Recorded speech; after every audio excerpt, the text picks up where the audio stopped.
Military witnesses testified to Congress about UAPs. Here's what was actually said in September 2025. Military personnel testified before Congress about encounters with unidentified anomalous phenomena, or UAPs. This was not a podcast appearance, not a documentary interview, not anonymous leaks. This was sworn testimony, entered into the Congressional record. Tonight, we're going to look at what actually happened, who testified, what was claimed, and what remains unknown. No speculation, just what's on record. The hearing was held under a House task force focused on transparency and whistleblower protections related to UAP reports. The stated purpose was oversight. Lawmakers framed the session around how the government collects, classifies, and responds to anomalous sightings reported by military personnel. The tone of the hearing was not "Are aliens real?" It was, "Are we handling unexplained aerial incidents properly, and are service members protected when they report them?" That distinction matters. Several witnesses with military backgrounds testified. Among them were Air Force and Navy veterans who described first-hand sightings during active service. Some testified about observing objects that did not match known aircraft performance profiles. Others focused on what happened after they reported those incidents. Some witnesses described resistance within reporting channels. Others expressed concern about career impact or professional consequences after speaking up. Here is the first important separation.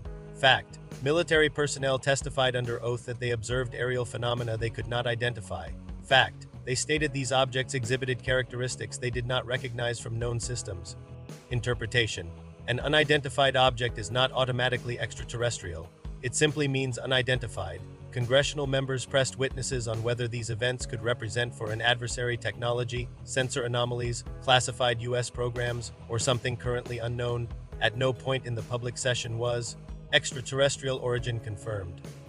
No official disclosure of recovered non-human craft was entered into the public record during this hearing. The focus remained on process, transparency, and oversight. One portion of testimony referenced video evidence involving a reported military engagement with an unidentified object. Lawmakers questioned whether existing explanations sufficiently accounted for what was observed.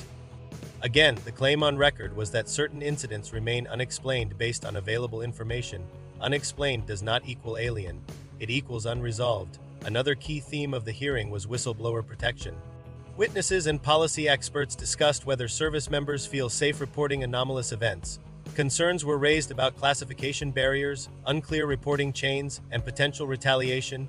From Congress's perspective, this becomes a national security issue regardless of what UAP ultimately are. If trained observers encounter something unusual in controlled airspace and feel discouraged from reporting it, that is a systems problem. That is what oversight is designed to address. When someone testifies before Congress, statements are made under oath. False statements can carry legal consequences. Testimony becomes part of the public record.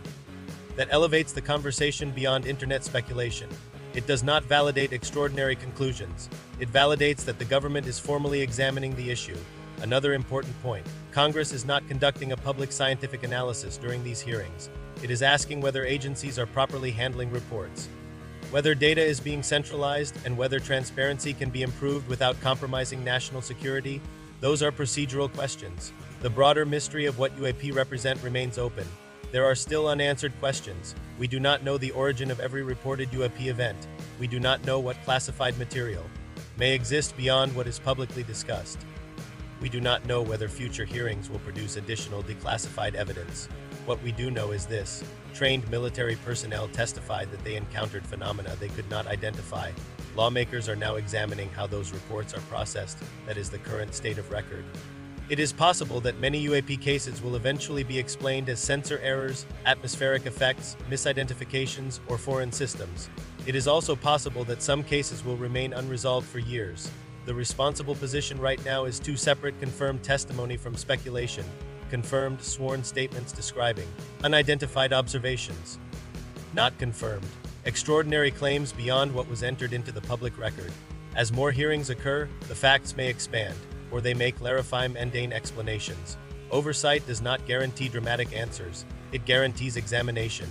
The significance of this moment is not that Congress confirmed aliens. The significance is that unexplained aerial incidents are now treated as a formal oversight matter inside the federal government. That alone marks a shift from where this topic stood decades ago. We will continue to examine future developments the same way, on record, verbatim, separated from interpretation. If you value analysis over Hype, stay with the channel. This is Grey Frame.